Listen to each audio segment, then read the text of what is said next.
All right, so power note card. So we obviously believe through ninja selling, and this book as well reinforces that. For me, this is a sequel to Ninja Selling. It reinforces a majority of Larry Kendall's book, and it also gives a couple more pointers and things we can do. And in this book, they talk about how to take just a normal note card and turn it into a power card. So there are 6 or 7 things we can do to turn an ordinary note card into a power card. Whether it's a birthday card, an anniversary, just a, hey, I saw you in the news type thing. So the first thing they mention in the book is make it personal. They actually recommend that you don't have a branded note card. You could put a business card into it if you want to, but they're recommending just one of those generic thank you cards, maybe buy a box at Walmart or Dollar General, but just generic cards so that it's not about you. You can put a business card in there if you wish, but make it personal. Make it for them, like Peter was talking about earlier.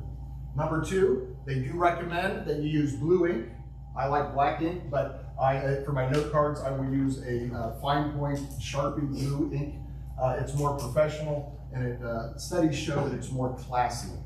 For the person receiving the note, the blue ink sticks out a lot better. Number 3, the words. Peter talked just now about scarcity. Make sure that you're using you a lot more than I or me.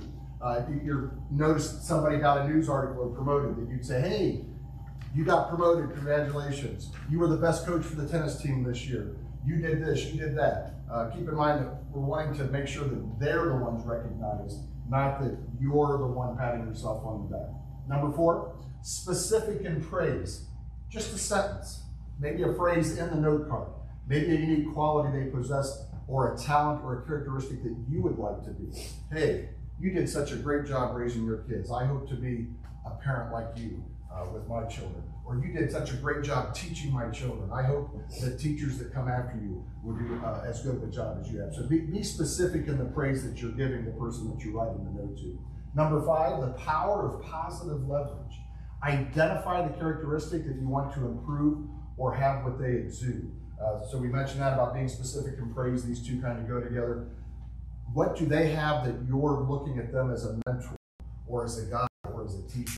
What is it that you want to be that they are like? And that obviously helps build them up as well and leaves a positive feeling. In actual writing the card, they're going to recommend that you slant slightly up to the right.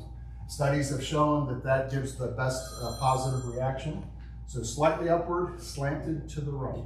And number 7, the power of the PS. A lot of us don't put a PS in there, but they say like in an email or a note card, people read the beginning, they look at the end, and then they read in between, especially in an email. So the PS, according to the book here, is the most important part of that. And that's where you're going to put in either the call to action for them to do something, the next step in the communication. So you congratulate them for the promotion, and hey, I'm going to get back to you with that information you requested at Final Friday about a CMA on your house or your neighbor's house or what's for sale down the street. Or, hey, don't forget, I'm going to email you this weekend about this event that's coming up that we're going to plan for next week. But something that tells them what's the next step, so they have something to expect and it keeps you on task to continue the communication. So if you have any questions, Peter, we're going to do some stuff here at the end of the meeting, or now.